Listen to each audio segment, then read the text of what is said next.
kita mulai dari satu pertanyaan besar. Ketika kemudian tema yang diberikan oleh takmir itu menggapai kebahagiaan dengan Al-Quran atau hidup bahagia bersama dengan Al-Quran, maka satu pertanyaan besarnya itu apa? Yang disebut bahagia itu apa, Pak? Yang disebut bahagia itu apa, Bu? Ibu-ibu, bapak-bapak mesti sering dalam aktivitas keseharian kita, mesti kemudian kita sering mengatakan kita bahagia atau tidak bahagia, ya kan? Kamu pingin bahagia enggak misalnya? Tapi pertanyaannya bahagia itu apa? Apakah mendapatkan uang yang banyak? Atau mendapatkan harta yang banyak? Rumah yang mewah? Atau bahagia itu sekedar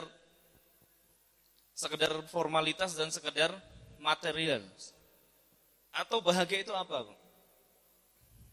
Nah, ini penting untuk kita perhatikan agar kemudian kita tidak salah dalam menilai sebuah kebahagiaan. Karena banyak di antara saudara kita banyak harta tapi tidak bahagia. Banyak uang tapi tidak bahagia. Rumahnya di mana-mana, mewah semua, mobilnya banyak, tapi juga tidak bahagia. Kenapa? Karena makna kebahagiaan yang mereka ambil bukan makna kebahagiaan yang hakiki, tapi kebahagiaan yang semu. Maka kita harus belajar dari Al-Quran bagaimana kemudian bahagia yang sebenarnya itu apa. Maka secara mudahnya sebagai seorang muslim, bahagia yang sebenarnya adalah ketika hati kita selalu nyaman. Ketika hati kita selalu nyaman. Dan nyaman dalam beraktivitas dan segala aktivitas itu kebahagiaan. Panjenengan ketika beraktivitas, bekerja, nyaman itu kebahagiaan. Panjenengan ketika bekerja atau kemudian belajar, nyaman itu kebahagiaan. Banyak orang yang bisa bekerja tapi tidak nyaman, maka tidak bahagia. Banyak orang yang bisa belajar tapi tidak nyaman, maka tidak bahagia. Maka bahagia adalah kenyamanan hati kita. Dan yang lebih dari itu adalah kenyamanan ketika kita selalu menghadirkan Allah dalam kehidupan kita. Itulah bahagia. Itu kebahagiaan yang hakiki. Dan yang lebih penting dari itu lagi adalah bahagia adalah ketika kita bisa kembali ke surganya Allah dengan selamat. Itu kebahagiaan yang lebih hakiki lagi.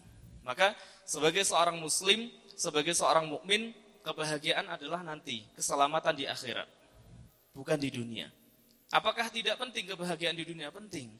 Tetapi kebahagiaan di dunia itu hanya sekedar penunjang untuk kita sampai kepada kebahagiaan di akhirat itu. Maka mudah-mudahan saya dan panjenengan semua mudah-mudahan dimudahkan oleh Allah Subhanahu wa taala untuk meniti jalannya orang-orang kebahagiaan sampai kemudian kebahagiaan yang hakiki yaitu surganya Allah Subhanahu wa taala. Baik, berkaitan dengan Al-Qur'an. Ya. Dalam Quran surah Al-Isra Allah Subhanahu wa taala sudah berfirman bahwa inna hadzal qur'ana yahdi lillati hiya aqwam wa yubashshirul mu'minina alladzina ya'maluna shalihat anna lahum ajran kabira. Wa yubashshirul, ada yang menyebutkan wa yubashshirul, ada qiraat yang lain menyebutkan wa yubashshirul. Itu nanti ranahnya dalam ilmu qiraat sab'ah. Nah, ilmu qiraat sab'ah yang insyaallah besok pagi sedikit banyaknya apa itu ilmu qiraat sab'ah. Kalau di pamflet itu keterangannya saya sebagai orang yang belajar atau mendapatkan sanad tentang ilmu qiraat asyrah. Tapi mungkin ada sebagian yang bertanya, iki qiraat asyrah iki opo gitu ya. Nah, insyaallah besok pagi akan saya sampaikan terkait materi tentang sejarah penulisan Al-Qur'an dan tentang ilmu qiraat. Nanti nyambung terkait dengan ilmu qiraat sab'ah, qiraat asyrah dan lain sebagainya. Nah, dalam Quran surah Al-Isra, qiraatnya Imam Asim riwayat dari Imam Hafs menyebutkan wa yubashshirul mu'minin. Maknanya nanti sama. Ya. Pada intinya artinya adalah sesungguhnya Al-Qur'an ini memberikan petunjuk kepada jalan yang lebih lurus dan memberi kabar gembira wa yubashshirul mu'minina alladzina ya'maluna shalihat anna lahum ajran kabira. Kepada orang-orang mukmin yang mengerjakan amal salih bahwa bagi mereka adalah pahala yang besar. Artinya Al-Qur'an itu diturunkan oleh Allah Subhanahu wa taala sebagai sebaik-baiknya petunjuk dan seluruh-seluruhnya jalan. Karena begini, aqwam itu kan isim tafdhil kalau dalam bahasa Arab ya. Jadi sebuah kata kerja yang melebihkan sesuatu. Maka misalnya kalimat akbar itu paling besar, maha besar. Kalau kemudian kita melebihkan mahir, pintar dalam bahasa Arab itu kan mahir. Tapi kalau kemudian amhiru atau al-mahiru itu maka lebih pintar atau paling pintar. Nah, sama misalnya hasana, hasana yuhasinu itu artinya baik, hasan. Tapi kalau ahsan itu adalah yang paling baik. Jadi misalnya antum ahsanu minni, kalian panjenengan semua adalah lebih baik daripada saya, misalnya begitu. Maka isim tafdhil itu melebihkan.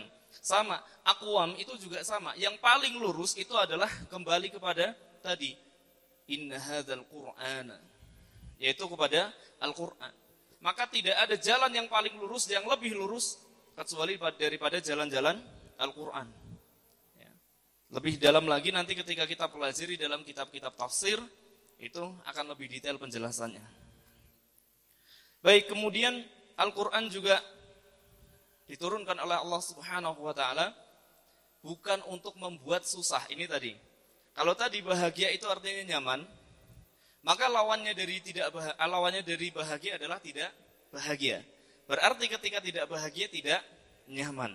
Nah, coba panjenengan perhatikan dalam Quran surah Thaha di ayat kedua, ma anzalna 'alaikal qur'ana litashqa. Tidak aku turunkan Al-Qur'an itu kepada kamu litashqa, untuk membuatmu susah. Ini Allah sendiri yang berfirman, bukan saya, tapi Allah Subhanahu wa taala. Allah berfirman bahwa Al-Qur'an itu tidak diturunkan untuk membuat kita susah. Lalu bagaimana mungkin kita yang membaca Quran, kita yang mempelajari Quran, kita yang mentadaburi Quran, kok hatinya susah, hatinya sempit? Kira-kira yang salah siapa? Quran atau orangnya? Quran atau orangnya kira-kira? Kalau kita baca Quran nih Pak Bu, panjenengan baca Quran sehari mungkin 1 juz, 2 juz. Panjenengan mungkin ada yang sudah hafal Quran, walaupun mungkin baru beberapa juz misalnya. Tapi hatinya selalu sempit. Tidak nyaman, tidak bahagia. Kira-kira yang salah siapa? Qurannya atau orangnya? Qurannya atau kitanya? Kita yang salah. Berarti ada sesuatu yang salah dalam hati kita dan dalam diri kita.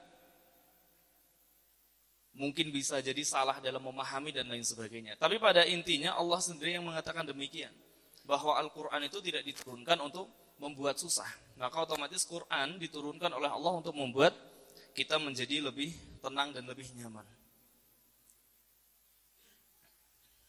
Lalu kemudian ini ada asar dari sahabat yang mulia Abdullah ibnu Abbas radhiyallahu anhu. Beliau berkata, "Dhaminallahu liman ittaba'al Qur'an alla yadhillu fid dunya wa la yashqa fil akhirah, thumma tala faman ittaba'a huda fala yadhillu wa la yashqa." Bahwa sahabat Abdullah ibnu Abbas radhiyallahu anhu berkata bahwa Allah Subhanahu wa taala telah menjamin, dhaminallah, Allah telah menjamin.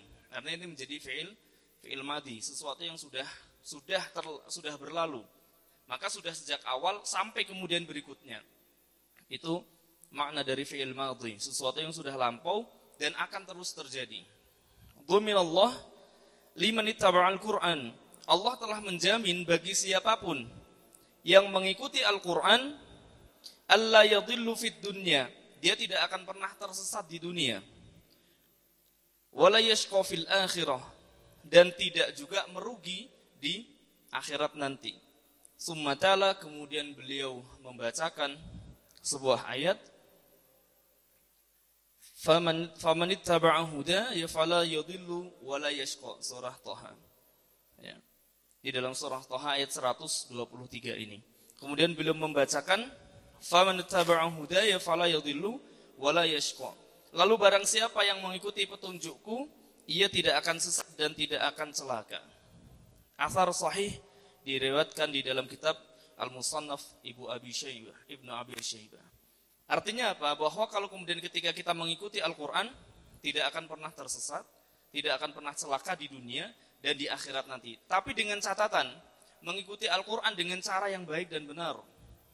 Bukan mengikuti Al-Quran sesuai dengan kemauan kita. Bukan mengikuti Al-Quran sesuai dengan hawa nafsu kita. Adakah orang yang demikian? Dia membawakan Al-Quran, tetapi kemudian hanya untuk hawa nafsunya. Banyak Pak, Bu. Banyak sekali. Orang yang membawakan dan membacakan Al-Quran hanya sekedar untuk mencari kehidupan dunianya. Itu banyak sekali. Dan itu termasuk dari ciri al-munafiqun, orang-orang yang munafik. Nauzubillah min dzalik. Maka ketika kita berbicara bagaimana agar diri kita bisa bahagia dengan Al-Quran, ada beberapa poin dan ada beberapa hal yang harus kita perhatikan. Yang pertama adalah